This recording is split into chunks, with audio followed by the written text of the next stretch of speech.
दोस्तों, एक ऐसी खबर लेकर आया हूं जो आने वाले 48 घंटों में पूरे देश की राजनीति को हिलाकर रख देगी। जी हां, सिर्फ 48 घंटे, 5 जून और 6 जून, ये दो तारीखें ध्यान में रखिए, क्योंकि इन दो दिनों में जो होने वाला है वो शायद नरेंद्र मोदी की सरकार के लिए सबसे बड़ी चुनौती बनने वाला है। 5 जून तक का अल्टीमेटम दिया गया है कि शिक्षा मंत्री का इस्तीफा ले लिया जाए, और अगर 5 जून तक इस्तीफा नहीं हुआ तो 6 जून को दिल्ली में ऐसा तूफान खड़ा होगा जिसकी कल्पना शायद किसी ने नहीं की होगी। और इस तूफान का नाम है कॉकरोच जनता पार्टी। ये वही पार्टी है जो रातों रात खड़ी हो गई, जिसके लाखों फॉलोअर्स अचानक से सामने आए और जिसने पूरी भारतीय जनता पार्टी के माथे पर पसीना ला दिया। पहली बार इस कॉकरोच जनता पार्टी की तरफ से प्रेस कॉन्फ्रेंस हुई, और कहां हुई? दिल्ली के कॉन्स्टिट्यूशन क्लब में। और इस प्रेस कॉन्फ्रेंस में 6 जून का पूरा खाका सामने रख दिया गया।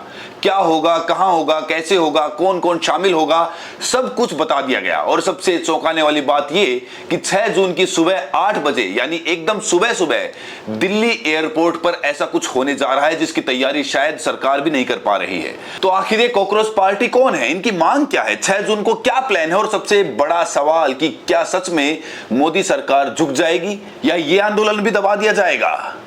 ये सब आज की वीडियो में मैं आपको विस्तार से बताऊंगा, तो वीडियो को अंत तक देखिए, क्योंकि बीच में मैं आपको कुछ ऐसे खुलासे करूंगा जो आपके होश उड़ा देंगे। लेकिन उससे पहले अगर चैनल सब्सक्राइब नहीं किया है तो अभी कर लीजिए, बेल आइकन दबाइए, क्योंकि ऐसी रिपोर्ट्स आपको कहीं और देखने को नहीं मिलेंगी। तो बात शुरू करते हैं उस प्रेस कॉन्फ्रेंस से जो कल दिल्ली में हुई। प्रेस कॉन्फ्रेंस में कॉकरोच जनता पार्टी के 3 प्रतिनिधि सामने आए, 3 नौजवान, 3 कॉकरोच। पहले है सौरभ दास, जो खुद एक जर्नलिस्ट हैं और सुप्रीम कोर्ट के मामलों पर बहुत कुछ लिखते रहते हैं। और एक तरह से देखा जाए तो जब कॉकरोच शब्द का इस्तेमाल हुआ तो इशारा कहीं ना कहीं सौरभ दास की तरफ भी था। दूसरे हैं विजेता दहिया, जो राइटर हैं, ऑथर हैं, कंटेंट राइटर भी हैं और फिल्म मेकर भी हैं। और तीसरे हैं आशुतोष रंका, जो लंदन से पास आउट हैं और आईआईटी कानपुर से भी पास आउट हैं। ये तीनों कॉकरोच जनता पार्टी के संस्थापक अभिजीत दीपके के साथ खड़े हैं, और इनके साथ सोनम वांगचुक भी शामिल हो चुके हैं। यानी एक तरह से देखा जाए तो आज इस आंदोलन का पूरा चेहरा सामने आ गया। अब बात करते हैं 6 जून की रणनीति की। प्रेस कॉन्फ्रेंस में बताया गया कि 6 जून शनिवार के दिन सुबह 8 बजे दिल्ली एयरपोर्ट पर एक्शन शुरू होगा। ठीक 8 बजे अभिजीत दीपके दिल्ली एयरपोर्ट पर लैंड करेंगे। यानी मतलब है कि 6 जून की सुबह नरेंद्र मोदी के लिए एक बहुत बड़ा लंबा दिन साबित होने वाला है। और हो सकता है कि सुबह 8 बजे का मतलब यह भी है कि उससे पहले ही रात भर में जंतर मंतर के इर्द गिर्द दिल्ली के अलग अलग कोनों में कॉकरोच इकट्ठा होना शुरू हो जाएंगे। अभिजीत दीपके जी 6 जून को आएंगे सुबह 8 बजे। वो लैंड करेंगे दिल्ली में एयरपोर्ट में। वहाँ पे ही has called upon his supporters to come to the airport and उनको रिसीव करें। एंड साथ में वहाँ से जितने लोग होंगे वांगचुक जी के साथ सब पार्लियामेंट स्ट्रीट पुलिस स्टेशन जाएंगे। वहाँ पे पुलिस के पास जाके we will ask for permission to protest. Abhijit Dipke ने अपने सपोर्टर्स को एयरपोर्ट पर बुलाया है और कहा है कि वहां से सोनम वांगचुक के साथ मिलकर सब लोग पार्लियामेंट स्ट्रीट पुलिस स्टेशन जाएंगे। वहां जाकर पुलिस से प्रोटेस्ट करने की परमिशन मांगेंगे। अब सोचिए दोस्तों, ये कितनी अनोखी रणनीति है। एक तरफ सरकार है जो अपने पास हर ताकत रखती है, और दूसरी तरफ ये नौजवान है जो लोकतांत्रिक तरीके से पूरी पारदर्शिता के साथ पुलिस से इजाजत लेकर प्रोटेस्ट करना चाहते हैं। अब यहां सबसे बड़ा सवाल यह उठता है कि कॉकरोच को पहचानेंगे कैसे? जब किसान आते थे तो आसानी से पहचान लिए जाते थे। ट्रैक्टर ट्रॉली से आते थे, कुर्ता पजामा गमछा पहने होते थे, बॉर्डर पर रोक लिए जाते थे। लेकिन कॉकरोच के साथ समस्या यह है कि इन्हें रोकेंगे कैसे? ये तो आम नौजवान है, स्टूडेंट हैं, प्रोफेशनल्स हैं, जो कहीं से भी कैसे भी निकल कर आ सकते हैं। ना इनके पास कोई पहचान है, ना कोई झंडा। ये तो भीड़ में मिल जाने वाले लोग हैं, और इसीलिए सरकार के लिए ये सबसे बड़ी चुनौती है। और अब सबसे महत्वपूर्ण बात यह है कि इस आंदोलन में सोनम वांगचुक भी शामिल हो चुके हैं। वही सोनम वांगचुक जिन्होंने पहले लद्दाख के लिए लड़ाई लड़ी, जिन्होंने अनशन किया, जो पर्यावरण की बात करते हैं, उन्होंने साफ कह दिया है कि 6 जून को सुबह 8 बजे वो भी दिल्ली एयरपोर्ट पर पहुंचेंगे। लेकिन यहां एक और सवाल है कि क्या उन्हें लेह लद्दाख से निकलने दिया जाएगा? कहीं ऐसा तो नहीं कि वहीं पर हाउस अरेस्ट करके बैठा दिया जाए? सोनम वांगचुक ने यह भी कहा है कि अगर 5 तारीख तक इस्तीफा हो जाता है तो ठीक है, वरना उन्होंने 6 तारीख की दिल्ली की टिकट बुक करा ली है। यानी मामला बहुत संगीन है। और जो सबसे महत्वपूर्ण बात उन्होंने कही वो ये कि ये पूरा आंदोलन प्यार, मोहब्बत और शांति से होगा। यानी सत्याग्रह के रास्ते पर चला जाएगा, गांधी जी वाले रास्ते पर।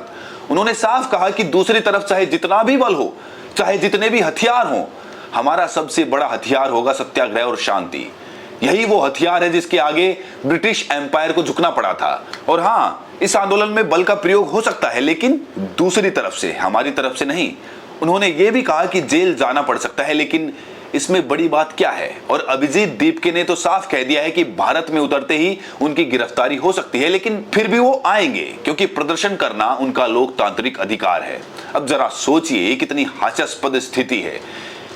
1 करोड़ युवाओं का भविष्य दांव पर लगा है, पेपर लीक हो रहे हैं और सिर्फ एक इस्तीफा करवाने के लिए एक पूरी पार्टी खड़ी करनी पड़ रही है। 22 लाख बच्चे नीट के थे जिनका पेपर लीक हुआ, 18 लाख बच्चे सीबीएसई के हैं, 16 लाख बच्चे सीयूईटी के हैं, एसएससी जीडी के बच्चे अलग। कुल मिलाकर लगभग 1 करोड़ बच्चे ऐसे हैं जो पेपर लीक से या पेपर में धांधली से परेशान हैं।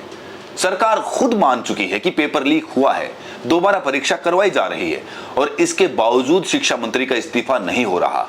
मुझे तो बहुत हंसी आती है कि नरेंद्र मोदी के राज में डेमोक्रेसी का ये कौन सा रूप है।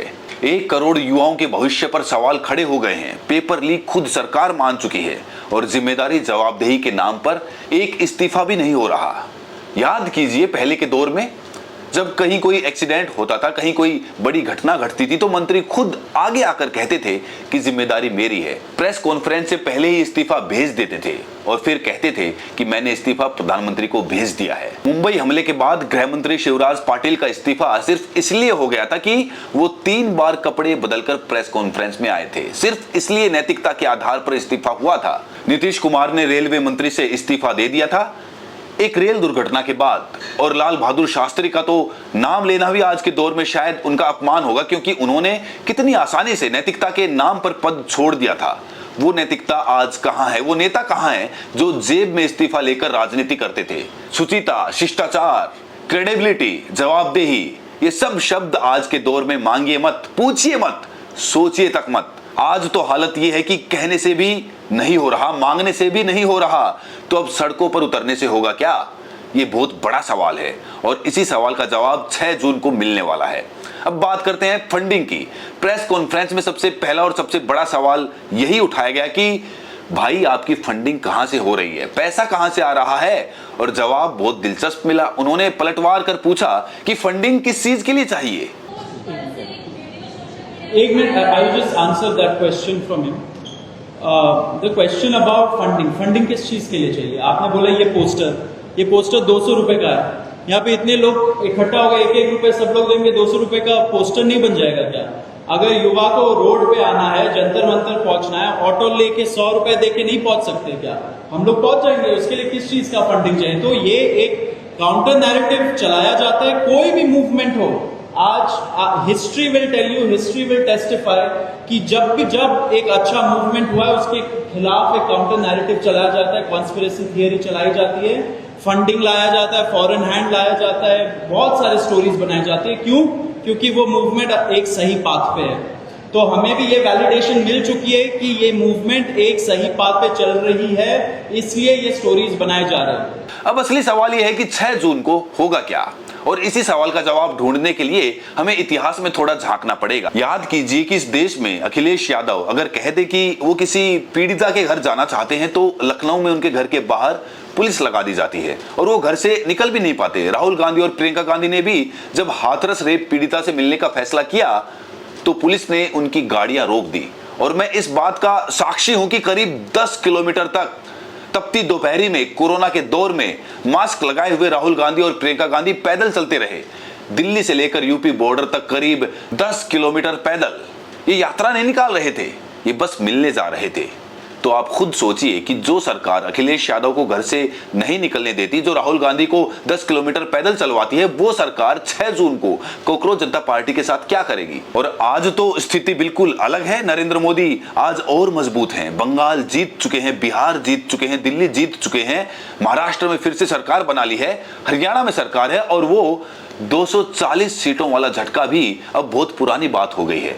तो ऐसी मजबूत सरकार के सामने ये आंदोलन कैसे टिकेगा? क्या एयरपोर्ट से बाहर निकलने दिया जाएगा? क्या पुलिस अभिजीत दीपके को सम्मान के साथ एस्कॉर्ट करके पार्लियामेंट स्ट्रीट तक ले जाएगी?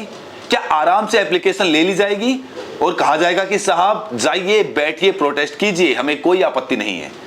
क्या ये सब इतना आसान होगा, या फिर पुलिस आते ही गिरफ्तार कर लेगी, या फिर पार्लियामेंट स्ट्रीट थाने में ले जाकर कहा जाएगा कि साहब आपको 15 दिन की तारीख दी जा रही है, 15 दिन तक घूमिए फिर आइए। क्या होगा ये तो वक्त ही बताएगा, लेकिन एक बात तय है कि भाजपा भी अंदर से डरी हुई है, क्योंकि एक तरफ कोकरोच जनता पार्टी की वजह से सिर्फ पेपर लीक की चर्चा नहीं हो रही, बल्कि महंगाई, बेरोजगारी, बीमारी, गरीबी, ये सारे मुद्दे एक साथ उठ सकते हैं। लोगों के अंदर जो उबला हुआ गुस्सा है वो एक जगह से निकलकर बाहर आ सकता है, और ऐसा हो सकता है कि इंटेलिजेंस भी अंदाजा नहीं लगा पाए कि कितने कोकरोच और कहां से निकल कर आएंगे। उस झुंड को काबू में करना कितना मुश्किल होगा। और एक संभावना यह भी है कि ये पूरी पार्टी सिर्फ ऑनलाइन ही रह जाए, ऑफलाइन इसका कोई वजूद ना दिखे। लेकिन ये संभावना कम लगती है, क्योंकि जिस तादाद में इनके ऑनलाइन फॉलोअर्स हैं और जिस स्तर का गुस्सा लोगों के अंदर है, उससे लगता है कि लोग सड़कों पर आएंगे जरूर।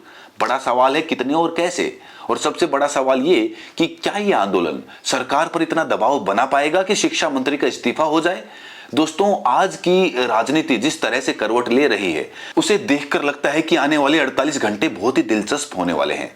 राजनीति किस तरह बदलेगी, कोकरोच जनता पार्टी की जमीन पर कितनी गूंज सुनाई देगी, क्या नरेंद्र मोदी अपने मंत्री का इस्तीफा लेने पर मजबूर हो जाएंगे, या वो 56 इंच की छाती दिखाते हुए 5 जून से पहले ही इस्तीफा करवा देंगे ताकि सारी हवा बदल जाए। ये सब देखने वाली बात होगी। एक संभावना यह भी है कि सरकार अपनी समझदारी दिखाए और 6 जून का इंतजार किए बिना 5 जून से पहले ही इस्तीफा हो जाए, ताकि आंदोलन की सारी हवा निकल जाए, सारी रणनीति धरी की धरी रह जाए। लेकिन अगर ऐसा नहीं हुआ, अगर सरकार ने अपनी अकड़ नहीं छोड़ी, तो 6 जून को दिल्ली में जो दिखेगा वो शायद इस देश ने पहले कभी नहीं देखा होगा।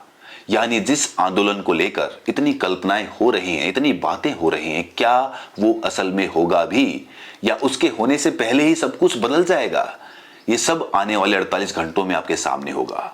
तो दोस्तों, आप मुझे बताइए, आप इस पूरे मामले पर क्या सोचते हैं? क्या आपको लगता है कि कोकरोच जनता पार्टी सरकार को घुटने टेकने पर मजबूर कर देगी? क्या आपको लगता है कि शिक्षा मंत्री का इस्तीफा होगा, या ये आंदोलन भी पुलिस के डंडों के नीचे दब जाएगा? नीचे कमेंट सेक्शन में अपनी प्रतिक्रिया जरूर दें, और साथ में ये भी बताएं कि आप ये वीडियो देश के किस कोने से देख रहे हैं। बहुत बहुत शुक्रिया।